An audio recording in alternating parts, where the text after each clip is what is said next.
Volkswagen ska både bli ett love brand, man ska tycka om bilarna mycket, mycket mer än vad man gör nu. Och man ska också gå ner i pris. Här står jag framför ID2 GTI. Den liksom sammanfattar egentligen båda de här två sakerna. En bil som man ska gilla och den här ska också vara billig att producera. Men grundversionen av den här, ID2, den ska komma 2025. Kostar runt 25 000 euro, alltså bra mycket billigare än vad dagens elbilar är. Man har slimmat produktionen, man kommer slimma också tillverkningen och alltså konstruktionen av bilen. Man ska till exempel ta bort den här rutan, man ska göra allting så enkelt som möjligt. Man har en motor fram, 226 hästar, och man säger också att motorn fram är billigare än att lägga den bak, för att du har hela paketet fram då. Har du motorn bak så har du dels kylare fram och inte bak. Så att det blir dyrare att göra en ID2, så att motorn fram är billigare. Den här kommer i grundversion av 226 hästar, går 45 mil, ladda 10-80% på 20 minuter. Så att det är en vidareutveckling av MEB-plattformen som verkar väldigt, väldigt bra.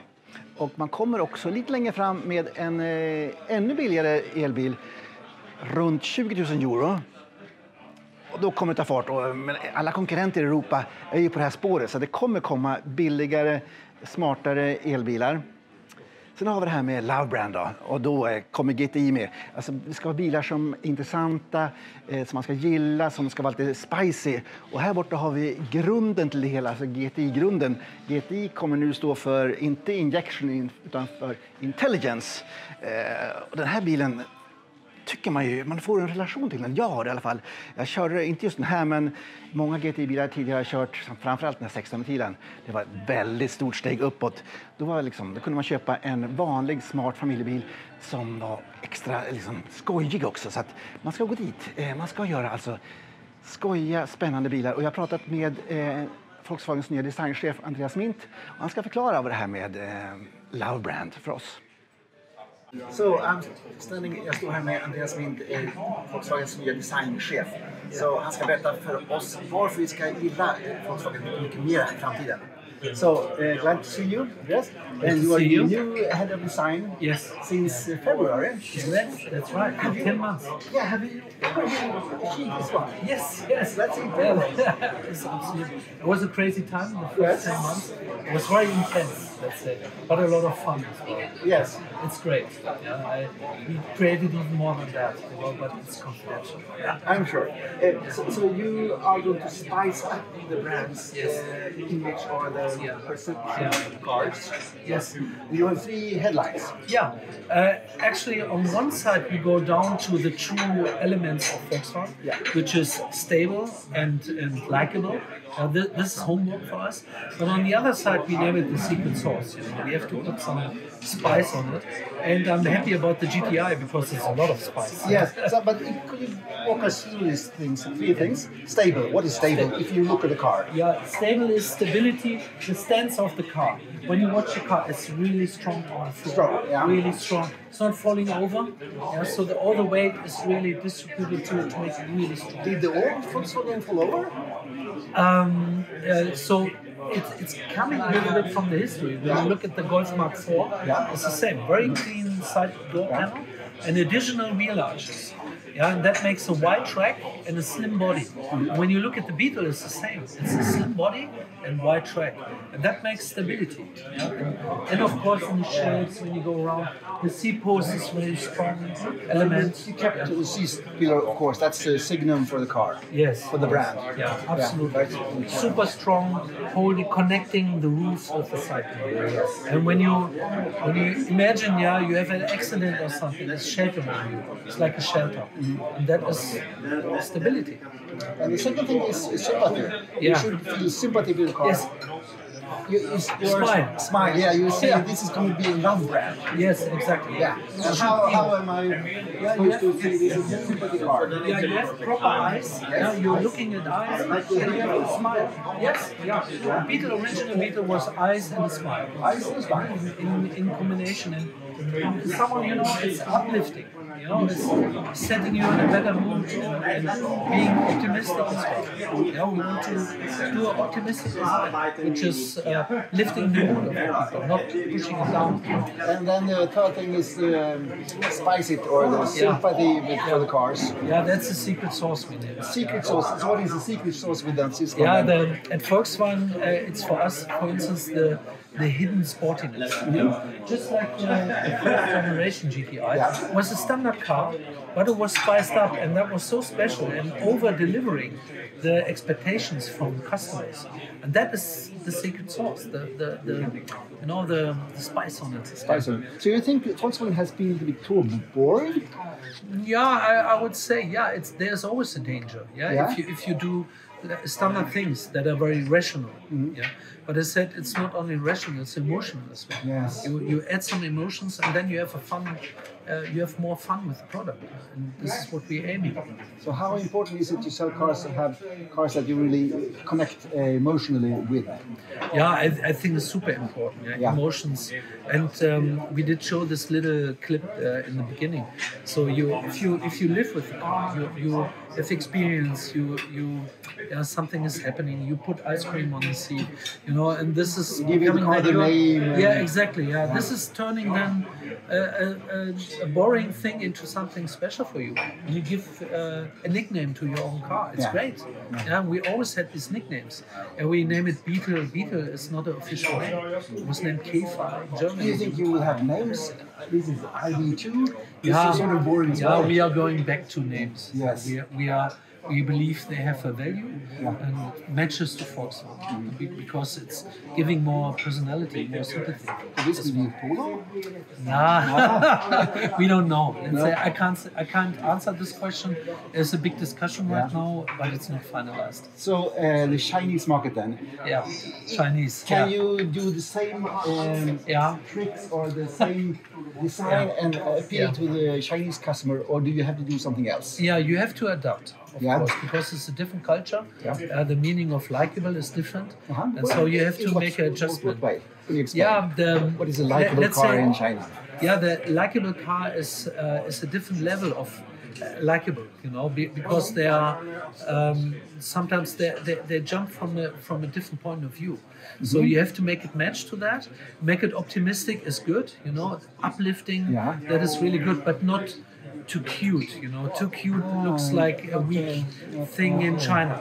So if it's getting too cute, like a Mickey Mouse or something, then you have a problem. But this is not too cute, is it? No, I believe not. If you do this car for the Chinese market, what would you do? Yeah, there's differ from this one. Yeah, it needs to be more serious. More serious. More progressive. Yeah, it's for our culture. We see it in a different way, and we are, let's say, the Chinese see sometimes stuff more progressive than we do. They are on a different level in that kind of thing. More of a high tech or technology. Yeah, tech driven. Yeah, which is sometimes more this robotic view. You know, it's something without any soul. Yeah, and in Europe, this is how you. That's hard for you. Yeah, but because you do all these cars for as a world cars, right? Yeah, but we have different production places anyway. Yes, we do. We have 120 factories in the world, and so you have different suppliers. You can do this. You can really adapt. Keep the car different face. Yes. In China and in Europe. It will be different. So more high tech, more robots. We even looking for differentiation in North and South China. There's a different culture. There is. When you go there, I've been there 2 months ago, and you see the street picture is completely different from north to south. The south is more like Italy, the north is maybe more like Sweden. You know, if you compare China to Europe, from Portugal to Sweden, you have a different culture. Of course. Can you do different cars for different parts of China? Yes, yeah. You can? Yeah, we have joint ventures. We Yes, call of them. course. We have different joint ventures, and so we make it match to the market. So the interior. So what will the interior match differs between the European and the Chinese car? Yeah, let's say in Europe we want to have physical switches. Yeah. And the Chinese one, they are more related to touch The voice control, right? voice control. Yes, they are more used to that. Yeah. Let's say they have a different attitude. And here in Europe we want to have physical switches as well. So and this is what we want to deliver in the future, to have both, physical and touch. Europe more touch and feel. And Exactly, high quality knobs and so on. But in China they have a different attitude. So larger screens or more screens or Yes. Yeah, they have again, different, let's say, ingredients as well, or the apps are different. yes, of course. So they do a lot more with that. For instance, karaoke is very important in China. Do you have karaoke? In China, yes. Why not? Maybe as well. Gathering your time here, you have to be more fun. You have to be more. Yes. Why not to start karaoke? Yeah, why not? I mean, It could be great. Yeah, great idea. So surprise people and make sort of crazy things. Yes. Yeah. So That's secret sauce. that's it. So we are looking forward for some more crazy Volkswagens. Yeah. More emotional Volkswagens. Yes, of It's course. going to be love brand, right? Yeah. Yeah.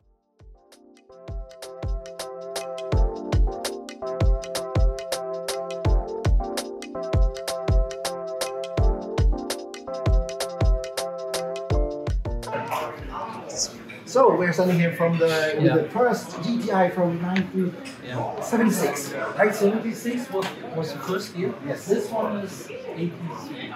Yes. Was produced up until 83. There's a facelift model with a larger rear. Yes. So that's a large one. The first generation was. Yes, Volkswagen sort of owned the GTI area. Everybody wanted the sporty family car. Yes. And then you lost it. It was comfortable, it was not so interesting, and sort of the interest of the car, GTI is sort of vanished. Let's say when we started that, it was super light. The basic car was super light. Yes. I think 830 kilograms. Yes. And then 110 horsepower. The relation was really good in the beginning. And then, of course, you have more and more safety elements. The car became heavier, which is then the performance not that good anymore. But on the other side, we talk about stability. And you can have a really bad accident and survive everything. Not everything, but it's safer and safer. And that's a good thing. We really brought down the number of injuries. But now we're talking about passion. Of course. You lost it, right? Yeah, but we bring it back, and I think with the electric era, there's a lot of chances. Yeah, they're heavy, but it doesn't matter because you have so much torque. You have the instant torque. I like a lot about electric cars. Then you have the low battery. The weight is very, very low, way lower than in ICE cars. So cornering is really good. You have good tires. You will have artificial gear change. As well. We have this vintage modes as well, so you can switch from modern to old, whatever you want to choose. And how will the car feel when you have the really old this one, the first one? How will it be sort of really... we'll handle it in a different way. But we say from the design point of view, we wanted to have some fun with that. With the old dials in it and so on. So that's going to be great. I'm sure the people will love it. And one of the problems with the GTI were they were getting very expensive. So younger generation couldn't afford them. Exactly. But at first you could, because then you pumped up the horsepower so it was not that advanced. And then it was more and more advanced. Cars were heavier and it was harder to pump it up. I know. Yeah, but now in the electric age again, we try to keep it really simple and with all the parts and the costs really down to make it achievable, to make it approachable for this audience that you say. And that's our aim for ID2. to be really approachable. And then we turn it into a fun car, and then everything's there. Do you have a sound? Different sound? Yes. Different sort of vintage setup? Yeah, we can change. How will the first generation electric sound? It's unfinished, but let's say, I would say this. You had at this time you had carburetors instead of the. No, this was injection, of course. Yeah, but I like the sound of the air going into the engine. Yes. The how. You know this throaty kind of air intake sound. For me, is very very nice. You know, it's not only the exhaust. It's the other side. I agree. The sound everywhere. You know, it's not exhaust only. And I think we have to develop that. So you will deliver this sort of sounds, different sounds. We can. We are able to. Yeah, we are able to remember on that. And will you take some of the sounds from the actual engine, or will you? No, I would transform that into a modern version, of course. You know, and can be very futuristic as well. To make this mix. And can you make the car sort of when you go on the throttle? And you have a sort of vibrations. moving. I mean, the car. Yeah, I don't know how to do it, but maybe you need a air suspension for this to be able to make it active. Okay. So we don't have the system. That's a very good idea for the next. Seems a bit costly. Yeah. I mean, exactly. Yeah, for this segment, no, but for other segments, yes. Yeah. So you need the air suspension for this. So will it be costly really, or can younger people afford the GTI versions in the future? No, I think it will be affordable. Yes. It will be very affordable. I mean, it depends what your wages is and so on, but that's our aim. To bring it down. Only front-wheel drive? Only front-wheel drive, yes. And will you have sort of the feeling that you can sort of have, I mean, the spinning tires and sort of these things that you have to balance the car? It will be better than the original, but you can play with this. Of course. With an electric setup, you can play around with this. It's possible. The torque vectoring really. Yes. Torque vectoring, of course, will be a lot of fun. Yes. And the weight. And the weight of the car. Reduce the weight. Yes, then to keep the connectors short inside the car. Yes. This way, everything is in the front, and these copper cables inside of it, they are very expensive and heavy. So keep it as short as possible, and it's exactly what we do here. Is it cheaper, less costly to make the engine in front than in the rear as we have in the ID3? Yeah, it is. It is. As a concept, it's because everything is connected. Everything. But you could have everything connected in the rear as well. In the rear as well, but then you have certain elements that need to be there. And the cooling. Yeah, exactly. There is certain elements connected in a better way. I'm not the technician, but there are 100 arguments for this. But the other one is advantages and disadvantages. Yes. In the car industry, there's not only one way. There are so many ways. And this is great about it. You know, it makes it more creative. But front-wheel drive is more GTI. Yeah, it is, of course. Yeah, but the weight is different now. The engine is not in the front anymore. It's a battery, and the battery is somewhere else. Yes. The weight distribution is different. And you will produce 10 more electric cars to 2026. That's a lot of job. That's a lot of things to do. A lot of things to do, but it's a lot of fun. We do it with the same attitude like here, so same thinking, same background, but different segments and products, and will be great. I promise you. Okay, we're looking forward. Thank you very much again. Thank you very much again. Super. Okay, bye.